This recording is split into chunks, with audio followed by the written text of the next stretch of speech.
Hello बच्चों, चलिए प्रश्न को पढ़ते हैं। 25 डिग्री सेल्सियस ताप पर सिल्वर आयन का कॉपर धातु के साथ अपचयन करने पर मानक सेल विभव प्लस 0.46 वोल्ट पाया गया। मानक गिब्स ऊर्जा डेल्जी नोट का मान होगा। एक फेराडे बराबर दिए 96,500 कूलाम पर मोल।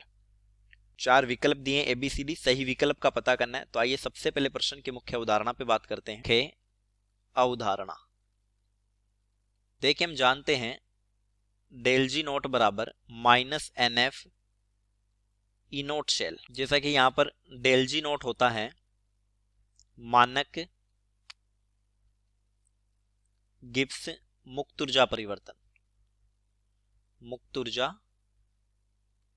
परिवर्तन। एन का मान होता है अभिक्रिया में शामिल इलेक्ट्रॉन। एफ होता है फेराडे नियतांक। प्रश्न में इसका मान दिया है 96,500 कूलाम। ई नोट शेल है सेल का मानक विद्युत वाहक बल,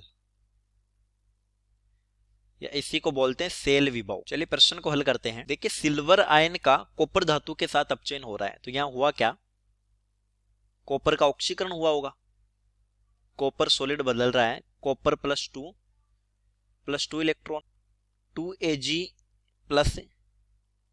+2 इलेक्ट्रॉन, ये बदल रहा है Ag में, 2Ag सॉलिड। तो देखिए यहां पर N का मान हो गया अभिक्रिया में शामिल इलेक्ट्रॉन 2। तो चलिए हमारी समीकरण लगाते हैं। डेल जी नोट बराबर -NF ई नोट शेल। डेल जी नोट का मान हमें निकालना है। -N का मान 2 गुणा F का मान दिया है 96,500। ई नोट शेल का मान हमें प्रश्न में दे रखा है +0.46 वोल्ट, यानी 0.46।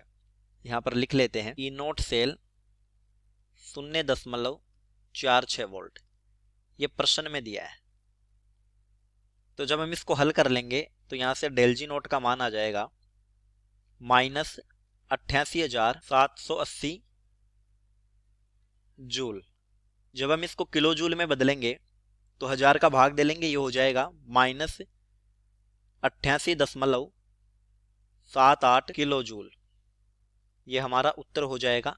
यहां हम लिख भी लेते हैं 1 किलो जूल बराबर 1000 जूल।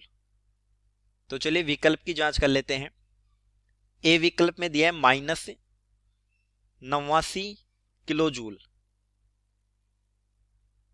बी में दिया है -89 जूल, तो ये तो नहीं हो सकता।